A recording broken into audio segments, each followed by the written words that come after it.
I don't know what you think when guys run around without their shirt or they play hockey and score 7 unassisted goals on their birthday, and everyone says, wow, 63, how do you do it, Vlad?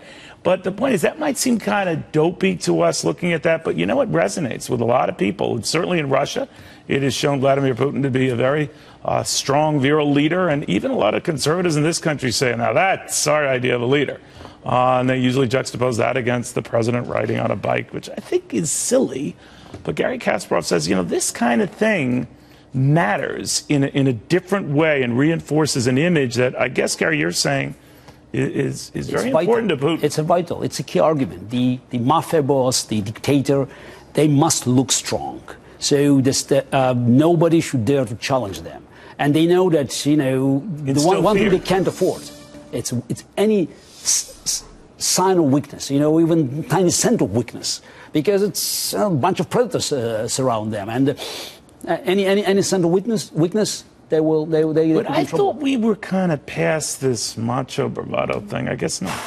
No, unfortunately not. And I have to say that all this bravado, all this the macho factors, they have been reinforced by the weakness on the other side, because there's no vacuum.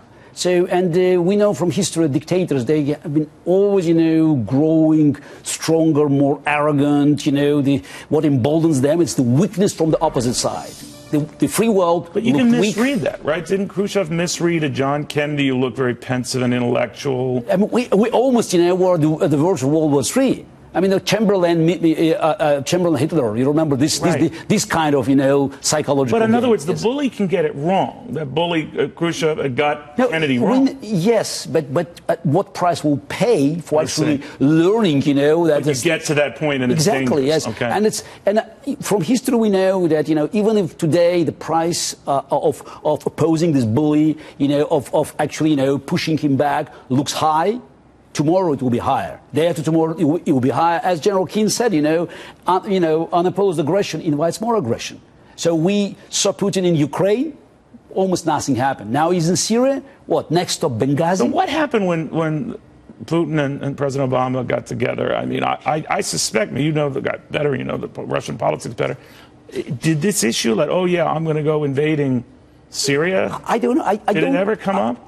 I don't know. I don't know what they discussed. Or did he enjoy saying, I know what I'm going to do in 24 hours? It was a stunt picture for Putin. I think he spent time, rehearsing in front of the mirror this reluctant handshake. That is very important. Really? Because what about when they slouch in their seats? Could see, Putin, shook his hand. It's here in New York, in the belly of the beast. He defied Obama. Next day, Russian planes bombed American-backed rebels. That's a clear message, not only for Russian public, but also for Russian elite. Putin defies Obama. Putin has his own game.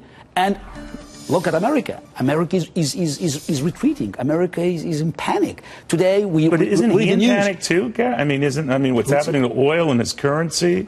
But he's pushing the oil prices back. And look, it's today we read the news that aircraft carrier is out of the Gulf. The sad irony is this aircraft carrier is named after Teddy Roosevelt, the man who never backed off a fight.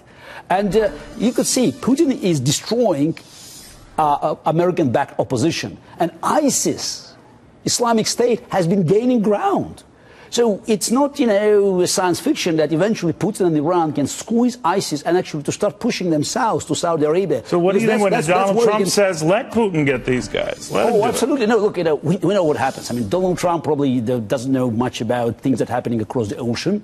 I think he's a better golfer. Yeah, maybe he's a better golfer, yes. But geopolitical golf that Putin is playing, could actually backfire here, When you see oil, the gas, $6 a gallon, so maybe then the market will understand that, Putin's aggression, will not stop in Syria. So they're being a little naive right now. He'll go anywhere. They're being naive. The market's in this sort of tepid, he's going to come back. Again, they're very busy, looking at the quarter reports. They don't read history books. And from history, we know that dictator never asks why. It's always why not. So any vacuum will be filled by Putin and Iranians and other thugs in the world. And look, Putin proved that he would not let his buddies, his allies, down. And that's a message to every thug in the world. They could see America betrays her allies, one after another. And not Putin. You're with him. No, Putin. That's a very good point. Yeah, and it will create a very dangerous, very explosive global geopolitical climate, and it will eventually hurt America and the free world, because the markets, at the end of the day, they need stability. You need rules, and Putin. The whole Putin's policy, his geopolitical target, is to destroy stability, to destroy the world order, because dictators always benefit from the chaos. The chaotic situation, creates momentum for them, and they can act swiftly. Good. You're the best, my friend. I always enjoy having. I always learn a lot. Yes. Wish you could help me with chess. I wish one day I have good news to tell you. So I know. No, you bring me down, but I learn a lot as you do. Not just analyze dictators, but actually how we can bring them down. I think we should play a game of hockey. And by the way, Putin scored the 7 goals. Most of his opponents were former NHL players. Is that right? Yeah, of course, of course that's what happened. And the one guy who stopped him is still missing. We'll have more after this.